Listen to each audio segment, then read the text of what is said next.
인생을 살면서 자기가 기준이 되는 사람의 분류법들이 몇몇 있습니다. 눈물에 젖은 빵을 먹어보지 않고는 인생을 논하지 마라. 눈물 젖은 빵을 먹어봐야 인생의 참맛을 알고 인생을 논할 수가 있다. 또 어떤 사람은 군대 갔다 오지 않은 사람은 인생을 논할 자격이 없다. 재수를 해보지 않고는 인생을 논할 자격이 없다.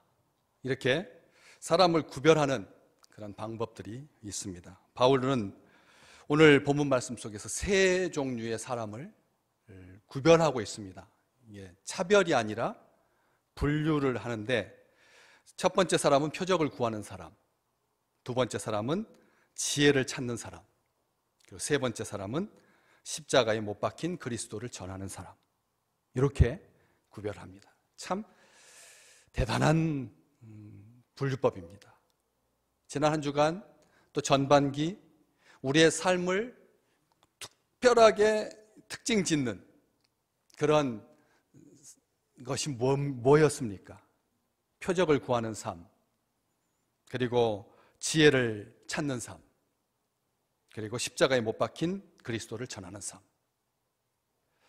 표적을 구하는 것, 지혜를 찾는 것, 이것을 비하하기 위해서 바울이 이렇게 말하고 있지 않습니다. 표적을 구하는 것은 좋은 일입니다. 왜요? 체험적인 신앙이 우리 인생에 있어서 얼마나 소중한 기억이고 동력인지 우리는 알고 있기 때문에 그렇습니다. 보지 않고 믿는 믿음이 귀하다라고 하는 것을 알지만 볼 수 있다면 우리는 보고 싶어 합니다. 이게 우리의 마음입니다. 그런데 그 표적은 평생에 걸쳐서 한두 번 있을까 말까 한 거죠. 그렇기 때문에 일상적인 삶 속에서 사람들이 가장 추구하는 게 뭐냐? 오늘 본문은 지혜라고 말하고 있고, 그 지혜를 사랑했던 사람들, 지혜를 추구했던 사람들을 헬라인, 이방인이라고 그렇게 구별하고 있습니다.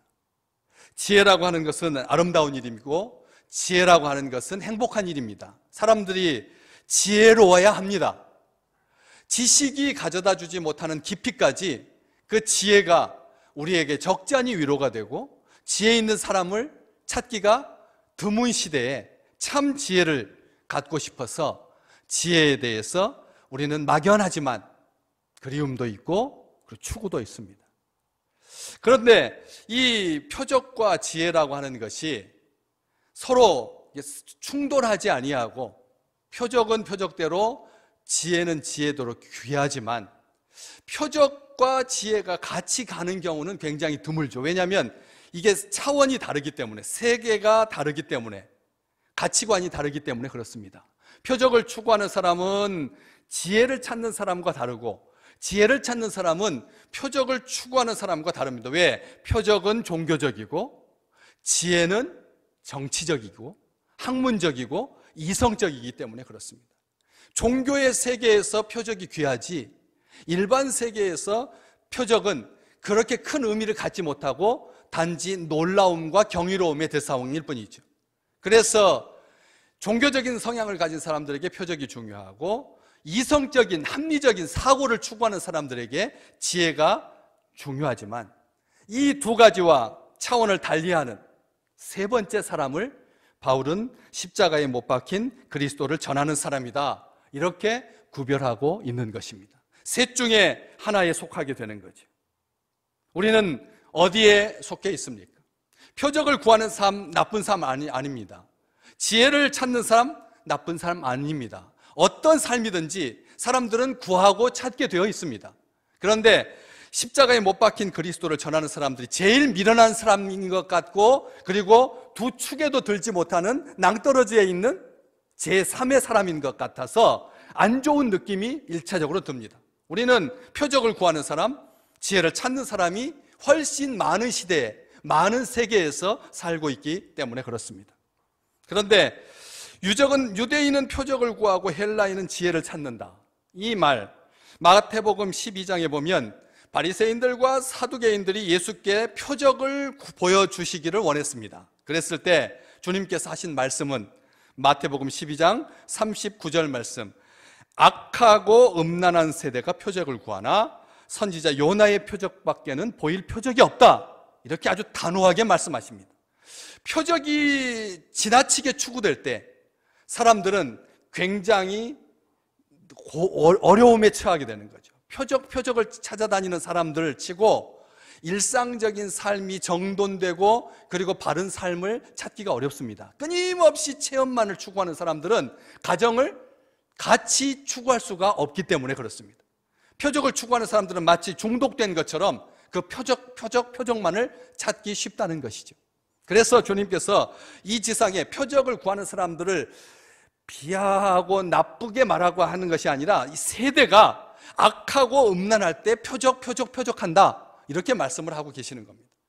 진정 우리 주님께서 보여주시고 싶은 표적, 그리고 유일한 표적은 요나의 표적밖에 없다, 우리 주님께서 단번에 아주 단호하게 말씀을 하십니다. 그러면서 요나의 표적이 뭡니까? 라고 하는 질문이 충분히 있을 것 같아서 40절 말씀에 우리 주님께서는 요나의 표적을 이렇게 설명하죠. 요나가 밤낮 사흘 동안 큰 물고기 뱃속에 있었던 것 같이 인자도 밤낮 사흘 동안 땅속에 있으리라. 아멘. 이 세대가 표적 원하는데 그렇게 세상 사람들이 원하는 표적은 악하고 음란하다라고 하는 증거밖에 안 되고, 이 세상에 그런 표적은 표적이 될 수도 없다, 표적도 아니다. 진짜 표적이 뭐냐? 요나가 물고기 뱃속에 사흘 동안 있었던 것처럼 인자가 땅속에 묻혀서 죄 때문에 사망하였어, 죽었어. 인류의 죄를 구원하기 위해서 십자가를 지고 죽음을 경험한, 이 죽게 된 이것이 표적 중의 표적이다. 최고의 표적은 뭐냐? 우리 주님께서 인류의 죄를 지시고 땅속에 사흘 동안 묻히신 거다. 사람들은 요나의 표적을 대단하게 여깁니다. 왜요? 물고기 뱃속에 사흘 동안 있어보지 않은 사람은 인생을 논할 수가 없는 거죠. 이 세상에 물고기 뱃속에 사흘 동안 있다라고 하는 것은, 이것은 사람들의 상상을 초월하는 고통입니다. 왜요? 거기는 불빛도 없고 거기는 공기도 없고 거기는 썩음만이, 죽음만이 가득하기 때문에 큰 물고기가 하루 동안 소화해내는 그 물고기를, 엄청난 양이죠. 그 물고기를 삼키면서 그 속에 요나가 들어가 있었습니다.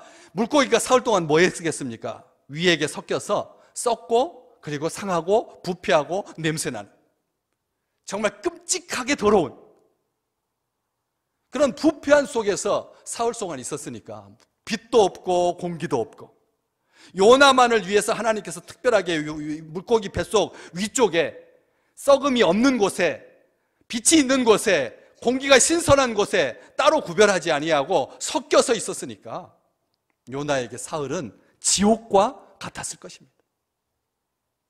그러니까 기적인 거죠. 그러니까 이게 표적인 것이죠. 그러나 주님은 그 요나의 그러한 기적도 인자의 그 죽음을 예표하는 그림에 불과하고, 진짜 표적은 인자가 밤낮 사흘 동안 땅속에 있으리라, 이 말씀이 진짜 표적이라는 것이죠. 표적 중의 표적은 우리 주님이라는 것입니다.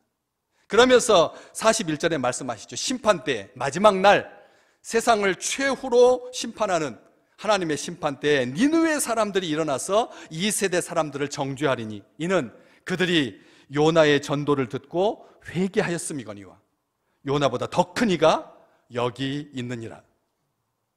마태복음 12장 41절 말씀입니다. 요나는 니느웨에 가서 전도한 게 아닙니다. 아시잖아요. 얼마나 엉성했고 얼마나 가벼웠습니까? 얼마나 분기탱천하여서 자기 감정을 다스리지 못해서 니느웨 40일 뒤면 무너지리라, 이 말만 하고 사흘 동안 걸어다녔습니다. 요나가 전도하지 않았습니다. 여러분, 40일 뒤에 망한다라고 하는 말이 무슨 전도입니까? 40일 뒤에 망한다라고 하는 말은 저주입니다. 분노입니다. 자기 속마음을 내비쳤을 뿐입니다. 그렇게 참혹하게 이스라엘 백성들을 유린한, 세계에 있는 사람들을 가볍게 여긴 그 제국의 사람들, 너희들은 40일 뒤면 무너지리라, 그 말밖에 하지 않았는데 우리 주님께서 뭐라고 말씀하십니까? 요나의 전도를 듣고 회개했다고. 진짜 기적 중의 기적, 표적 중의 표적이 뭐냐? 사람이 회개하는 거다. 그것도 니느웨 사람들은 하나도 부족할 것이 없던 사람들입니다. 가장 위에 있던 사람들이고 가장 강력했던 사람들이. 능력 있는 사람들이고 철권과 같은 그런 강력한 사람들이었습니다. 하나도 부족한 것이 없었습니다. 그럼에도 불구하고 하나님의 말씀 앞에 회개했다는 것이죠. 진짜 표적은 사람들이 회개하는 거다. 천국이 가까이 왔느니라 회개하라. 우리 주님께서 말씀하셨던 것처럼 나중에 그 니느웨 사람들이 회개하지 않는 너희를 정죄할 것이다 하시면서 그들을 떠나가셨다. 마태복음 16장은 기록하고 있습니다. 헬라인들은 지혜를 찾는 사람들입니다. 헬라인들 역시 스스로 지혜 있는 사람들이라고 자부했습니다. 지혜를 사랑했습니다. 지혜를 사랑하는 것이 철학입니다. 필로소피. 지혜를 사랑하는 것이, 학문을 사랑하는 것이 사람들에게 얼마나 아름다운 일인지요. 그 지혜, 그래서 그들은 세상에서 지혜 있는 말, 특별히 철학적인 말을 하는 사람들을 가장 유식한 사람으로 존경했습니다. 지혜 있는 사람들을 사랑했습니다. 힘이 있는 백성인데 지혜를 추구했다. 이것은 그 민족이 가지고 있는 놀라운 축복인 것입니다. 원래 힘 있는 사람들은 지혜가 필요 없거든요. 그냥 강압적인 완력을 가지고 철권 통치하면서 그 지역에 있는 사람들 다 뽑아내고 그리고 혼혈시켜서, 그래서 그 다음 세대가 일어나지 못하도록 영원히 노예로 살도록 그렇게 주장하고 강압적인 통치를 하는 것이 가진 자의 능력이고 힘일 것입니다. 그런데 헬라인들은 그렇게 힘으로 완력으로 하지 아니하고 소중하게 지혜를 사모했습니다. 추구했습니다. 그래서 요한복음 12장에 보면 6월절에 예루살렘에 많은 사람들이 모였는데 젊은 예수라고 하는 자가 지혜 있는 말을 해서 유대인들마저 꼼짝 못하고 있다고 하는 소문을 듣고 헬라인 몇 사람이 예수를 찾으러 왔던 기사가 요한복음 12장 20절에 기록되어 있습니다. 헬라 사람들은 지혜를 사랑하는 사람들이었습니다. 지혜를 사랑하는 것은 아름다운 일입니다. 그러나 나중에 이것이 변질됐습니다. 지혜를 사랑하면서 어떻게 하면 논쟁을 통해서 자기의 주장을 관철시킬 수 있을까? 논쟁을 통해서 상대방을 어떻게 하면 굴복시킬 수 있을까? 그래서 수사학, 현란하게 말 잘하는 그런 학문이 굉장히 우대를 받는, 그래서 말 잘하는 사람들 앞에 귀를 쫑긋 세우고 광장에서 아고라에 모여서 사람들이 끊임없이 토론하고 논쟁하는 그런 문화가 발달하게 되었던 것이죠. 그래서 그런 헬라 문화의 영향을 받아서, 헬레니즘의 영향을 받아서 고린도 지역에도 지혜와 웅변의 고수들만이 환영받았습니다.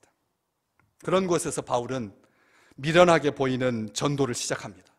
바울은 이 전도를 시작하면서 사람의 말과 지혜로 하지 않았다. 오늘 본문 말씀 아니지만 2장 1절 말씀에 보면 하나님의 증거를 전할 때 말과 지혜의 아름다운 것으로 아니했다, 이렇게 기록하고 있습니다. 왜요? 2장 2절 말씀에 오직 예수 그리스도께서 십자가에 못 박히신 것 외에는 아무것도 알지 않기로 작정했기 때문에 이 세상에 난다 긴다 표적을 많이 보고 지혜로웠던 사람 중에 베냐민 지파의 바울보다, 히브리인 중에 히브리인이었던 사울보다 더 나은 사람이 누가 있습니까?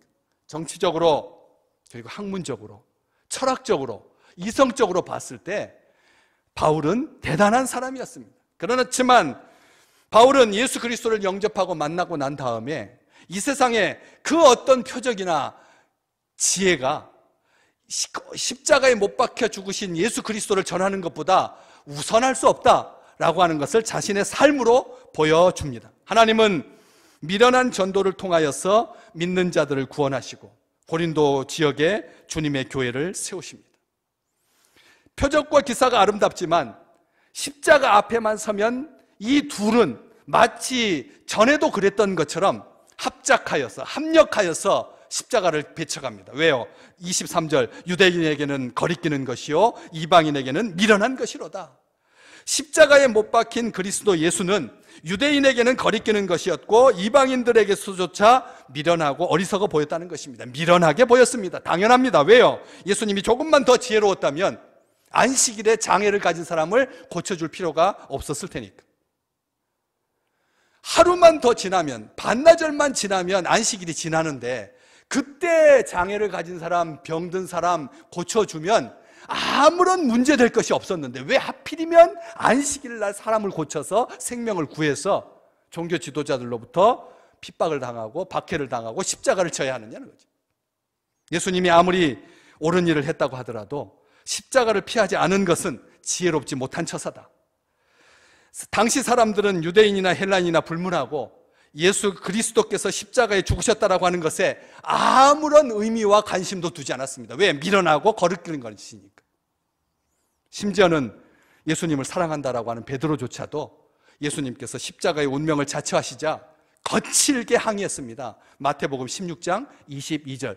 베드로가 예수를 붙들고 항변하여 이르되 주여 그리 마옵소서.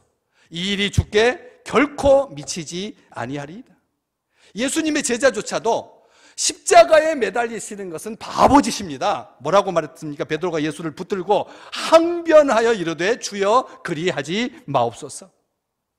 그리스도는 미련한 것이고 십자가에 못 박히신 그리스도는 더더욱 어리석은 것이었습니다. 세상은 그렇게 십자가를 대합니다. 그렇지만 하나님은 이 그리스도, 십자가에 못 박히신 예수 그리스도를 통해서 능력을 나타내시고 지혜를 보여주셨습니다. 당시에는 몰랐습니다. 제자들은 시간이 흐르면서 예수님께서 십자가에 죽으신 것이 꺼리낌이나 미련한 것이 아니라 오히려 하나님의 능력과 지혜가 된다는 것을 생각에 완전한 반전이었습니다. 바울은 그 사실을 오늘 1장에서 2번이나 반복하고 있는데 오늘 본문 24절 그리고 위쪽에 있는 18절입니다. 오늘 펴놨으니까 18절 한번 같이 읽어볼까요?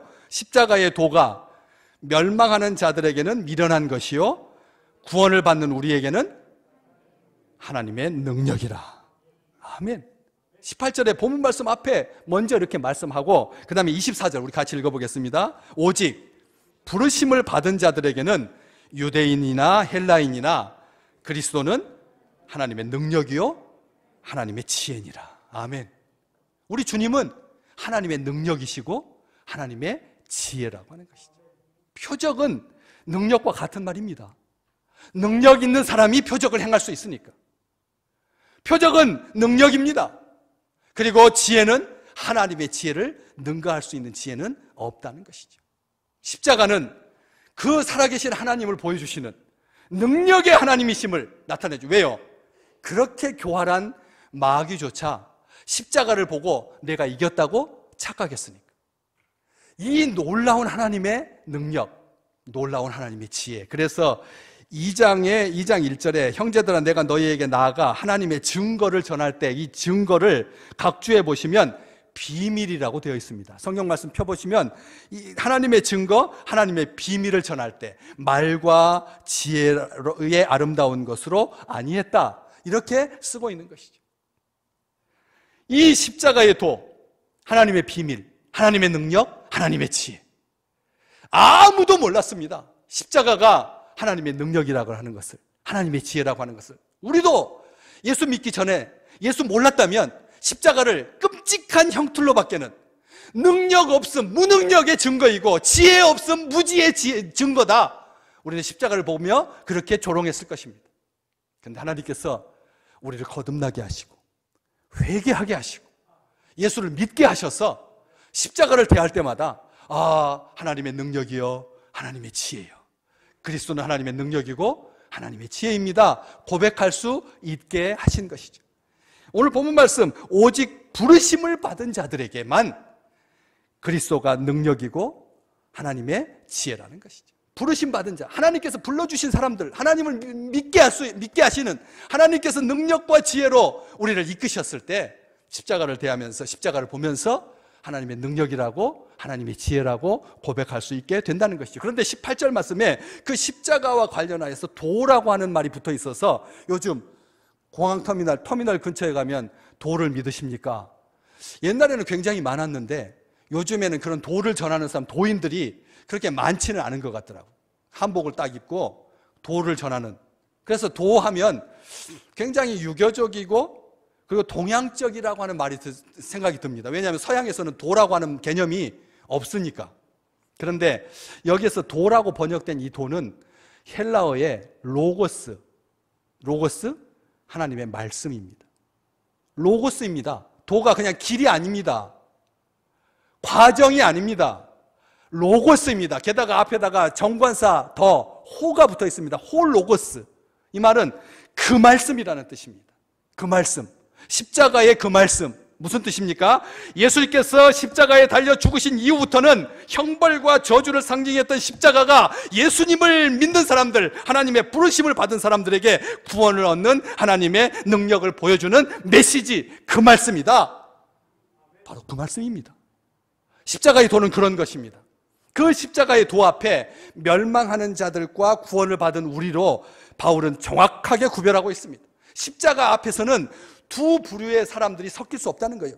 표적과 지혜를 추구하는 사람들과 십자가에 못 박히신 예수 그리스도를 전하는 구원받은 우리는 섞일 수가 없다. 따로따로다. 서로를 인정하지도 않는다. 심지어 서로에게 거스르는 것이 된다. 세상의 지혜로는 그리스도의 십자가를 이해할 수 없다. 그래서 그것을 어리석다고 하는 것이다.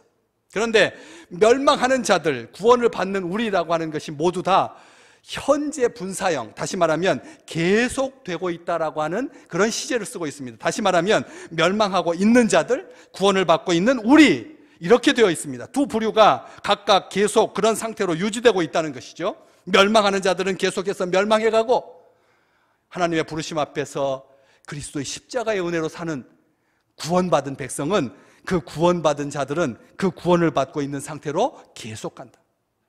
그래서 우리는 간혹 우리가 이렇게 코로나 시대 때 성전의 20% 내외로 나라에서 정해주는 대로 3단계는 뭐 10% 이내로, 4단계는 대면으로, 비대면으로만, 이렇게 해서 우리 신앙이 유지가 되겠나? 다 같이 매주일 한 자리에 모여서 하나님께 찬송하고 박수하고 통성으로 기도하고 회개하고 그렇게 얼굴과 얼굴을 대면해서 봐야지 하면서 우려 섞인 그런 마음들이 있습니다. 저는 단호하게 말합니다. 우리의 구원은 있느냐 없느냐, 보느냐 안 보느냐에 달려있지 않다는 거예요. 오늘 또 이 시간 부득이하게 가정에서 이 화면으로 예배드리고 있는 모든 식구들에게도 똑같은 구원의 은혜가 넘치시기를 주의 이름으로 축복합니다. 우리만 의고 우리만 의롭고 그들은 의롭지 못한 것이 아니라 똑같이 하나님의 구원은 계속 유지된다는 거는, 어떻게 이런 일이 가능합니까? 십자가의 도, 십자가의 복음이 그렇게 한다는 것이죠. 십자가의 도는 멸망하고 있는 자들에게는 미련한 것이지만 구원을 받고 있는 우리에게는 하나님의 능력과 지혜입니다. 십자가의 복음 자체가 모든 인류를 두 분류로 구분해서 그 상태로 계속 유지하게 한다는 거예요. 십자가는 십자가 위에서 어설프게 서 있을 수가 없다는 것입니다. 세상과 하나님을 겸하여 섬길 수가 없는 자리가 십자가의 자리고, 하나님의 능력과 지혜가 나타나는 자리가 그리스도가 십자가에 못 박히신 그 자리라는 것입니다. 그리스도의 십자가는 그저 우리의 양심을 편안하게 해주는 종교적인 상징물이 아닙니다. 주님의 십자가는 어떤 학문적 개념이나 사상이 아닙니다. 우리의 존재 자체를 새롭게 하시는 하나님의 살아계신 능력이며 지혜인 줄로 믿습니다. 세상은 그리스도의 십자가를 그렇게 인식하지 못합니다. 유대인에게 있어서 십자가는 하나님께 저주받은 상징일 뿐입니다. 왜요? 신명기에 그 말씀이 나오기 때문에. 신명기 21장 23절, 나무에 달린 자는 하나님께 저주를 받았음이니라. 나무에 스치든, 나무에 기대어 있든, 나무에 묶여 있든, 나무에 매달려 있든, 시대가 흘러서 제국의 억압과 폭력의 상징이 되었든 말든, 유대인들은 나무에 달리기만 하면 하나님께 버림받은 증거다, 이렇게 생각했습니다. 그러니까 예수 그리스도께서 십자가에 달리셨을 때 예수 그리스도를 메시아로 인정할 수가 없었던 것이죠. 이 전이해가 그 사람들을 지옥으로, 불쌍한 사람들로 만들었던 것입니다. 우리는 선입견이 얼마나 무서운지요. 선입견이 얼마나 무서운지. 표적 추구하는 사람들은 자기 기준이 있습니다. 기도원이 그랬습니다. 하나님, 요 양털 위에 이슬이 맺히면 하나님께서 저에게 지시하신 대로 하겠습니다. 하나님께서 살아계신 줄 믿겠습니다. 진짜로 하나님께서 양털 위에만 이슬이 맺히게 해주셨거든요. 근데 다음날 기도원이 어떻게 했습니까? 그걸로 만족하고, 그리고 하나님을 위해서 미디안과 싸워서 이겼습니까? 아닙니다. 요 밑에는 누가 어리 꼬마 아이가 밤중에 장난치듯이 물조리개로 물만 뿌려도 되는 일이니까, 하나님 말고도 누구나 그렇게 양털 위에다만 양털에 물에 젖을 수 있도록 할 수 있을 거니까. 그래서 어떻게 하나님께 요구하죠? 양털에는 말고 온 지면이 젖기를 원합니다. 이게 사람들이 표적에 대해서 가지고 있는 기본적인 생각입니다. 자기가 기준이라는 거예요. 양털 위에 하나님께서 젖게 하든 양털 밖에 젖게 하든 그거는 상관없이 하나님을 사랑하고 하나님의 명령대로 하나님의 지시대로 순종했어야 되는데 기도는 그렇지 않았다는 것이죠. 메시아는 십자가에 매달려서는 안 됩니다. 세상적인 잣대를 가지고 표적과 지혜를 추구하는 사람들의 시각에서는 세상을 압도하는 놀라운 표적을 행하는 존재여야만 합니다. 십자가에 못 박힌 그리스도라고 하는 말 자체가 성립될 수 없습니다. 불가능합니다. 말도 안 되는 것입니다. 꺼리끼는 것입니다. 추문일 뿐입니다. 십자가에 못 박혀 죽는 그런 나약한 존재는 결코 절대 자기들의 메시아가 될 수 없다. 이런 생각이 자연스러운 겁니다. 그래서 세상 사람들은 이 십자가를 굉장히 어려워합니다. 힘들어합니다. 그래서 설명이 안 되는 겁니다.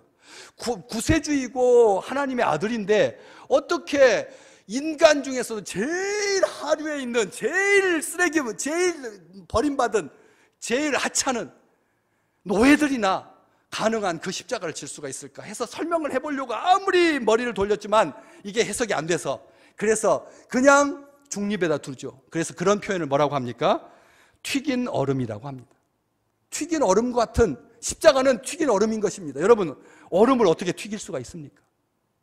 그래서 이 십자가는 세상 사람들이 생각하는 그 십자가는 튀긴 얼음입니다. 어떤 사람들은 세상의 구세주라고 하면 적어도 세상을 압도하는 큰 능력을 행하는 존재여야 된다고 생각하고 유대인들처럼 말입니다. 가난한 자들의 모든 필요를 단번에 해결해주고 세상의 모든 불의를 일소할 수 있는 그런 강력한 슈퍼맨 같은 그런 메시아를 원한다는 것이죠. 인간적인 지혜로 보자면 십자가는 이해가 안 되는 것입니다. 미련해 보이고 기분 나쁜 것입니다. 왜요? 우리를 죄인으로 만들기 때문에. 우리에게는 선한 것이 하나도 없고 그래서 불편하고 자존심 상하고 혼란스럽습니다. 사람들은 십자가를 경배하는 이유가 바로 거기에 있습니다. 누구나 십자가 앞에 서기만 하면 멈칫거리게 되죠. 지금도 십자가에 못 박히신 그리스도를 사람들은 다 문화적으로나 가치관적으로 꺼려합니다. 반면에 십자가를 받아들인다라고 하는 것은 자신이 머리끝부터 발끝까지 죄인이라고 하는 것을 고백하는 것과 같은 말입니다. 십자가를 받아들인다라고 하는 것은 자기를 부인하는 거니까 하나님 앞에서 전적으로 무능한 존재라고 하는 것을 인정하는 것이니까. 그래서 십자가와 마주치면 내가 붙들고 있는 인간적인 자만과 화려함, 위선, 껍데기 다 부서지게 되어 있습니다. 십자가 앞에 사는 것만이 살 길입니다. 종교 생활은 편안하고 부담이 없습니다. 의식에 참여하고 때때로 봉사하면서 의미 있는 그런 봉사 활동을 통해서 비난의 화살도 피할 수 있고 자기 만족도 추구할 수 있으니까. 그러나 십자가는 그런 종교적인 활동이 아니라는 것이죠. 십자가는 능력입니다. 이론이나 철학이 아닙니다. 우리 죄를 사는 능력입니다. 우리를 정결케 하는 능력입니다. 우리를 새롭게 하는 능력입니다. 십자가는 사탄, 마귀도 홀딱 속아넘는 하나님의 능력이고 살아계신 하나님의 지혜인 것이죠. 그래서 오늘 25절 말씀, 하나님의 어리석음이 사람보다 지혜롭고 하나님의 약하심이 사람보다 강하니라. 십자가는 하나님의 공의와 사랑을 모두 충족시킨 놀라운 하나님의 능력이며 하나님의 지혜인 것이죠. 하나님은 십자가의 복음을 통해서 죄인을 구원하시는 능력과 지혜를 보여주셨습니다. 특별히 부르심을 받아서 구원받은 주의 백성들, 우리 믿음의 식구들에게 십자가의 복음은 진정한 표적이며 지혜가 되시기를 주의 이름으로 축복합니다. 24절 말씀, 오직 부르심을 받은 자들에게는 유대인이나 헬라인이나 그리스도는 하나님의 능력이요 하나님의 지혜니라.